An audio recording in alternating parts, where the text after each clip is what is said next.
शायद रात का तीसरा पहर था। अंधेरे में सड़कें सुनसान पड़ी थीं। स्ट्रीट लाइट्स की टिमटिमाती रोशनी माहौल को और भी रहस्यमयी बना रही थी। रवि, जो देर रात तक ऑफिस में फंसा था, अपनी बाइक पर घर की ओर बढ़ रहा था। शॉर्टकट लेने के लिए उसने पुराने कब्रिस्तान के पास वाली सड़क पकड़ ली। हवा में ठंडक थी और हल्की हल्की धुंध फैल रही थी। बाइक की हेडलाइट के आगे एक परछाई बार बार झलक रही थी, जैसे कोई रवि के साथ साथ चल रहा हो। कुछ दूर जाते ही बाइक अचानक बंद हो गई। रवि झुंझलाया और उसे स्टार्ट करने लगा। तभी उसकी नज़र सड़क के किनारे खड़ी एक लड़की पर पड़ी। वह सफ़ेद कपड़ों में थी और उसके लंबे उलझे बाल चेहरे पर गिर रहे थे। भैया, क्या आप मुझे थोड़ी दूर छोड़ देंगे? लड़की ने धीमे स्वर में पूछा।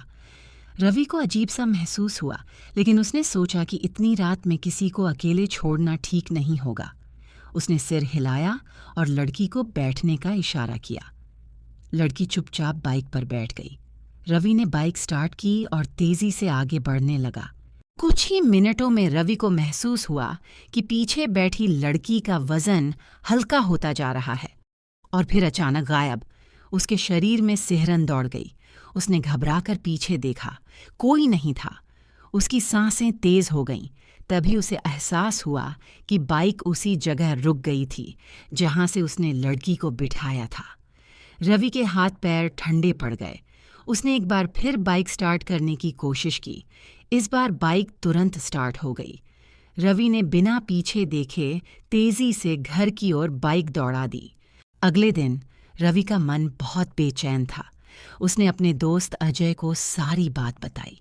अजय ने सुना और फिर गंभीर स्वर में बोला, वो लड़की 10 साल पहले इसी सड़क पर एक एक्सीडेंट में मरी थी। कहते हैं कि जो भी उसकी मदद करता है वो कभी खाली हाथ नहीं लौटता। रवि की आंखें हैरानी से फैल गईं। मतलब? उसने कांपती आवाज में पूछा। अजय ने ध्यान से रवि की बात सुनी और फिर गहरी सांस लेते हुए बोला, यार, ये सब सिर्फ तेरी थकान और दिमाग का खेल भी हो सकता है। अजय ने हंसते हुए कहा, चल, बहुत हो गया, अब काम पर ध्यान दे। भूत वूत कुछ नहीं होते।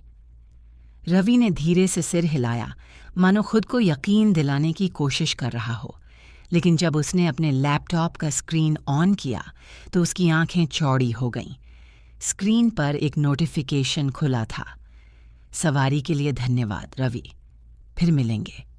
रवि ने कांपते हाथों से लैपटॉप बंद किया और तभी दफ्तर की खिड़की के शीशे पर हल्की दस्तक हुई। मैं उम्मीद करती हूँ कि आपको मेरी यह कहानी पसंद आई होगी। अगर पसंद आई है तो प्लीज़ मेरे चैनल को सब्सक्राइब कीजिए, वीडियो को लाइक और शेयर कीजिए। तो चलिए मिलते हैं फिर अगली वीडियो के साथ। धन्यवाद।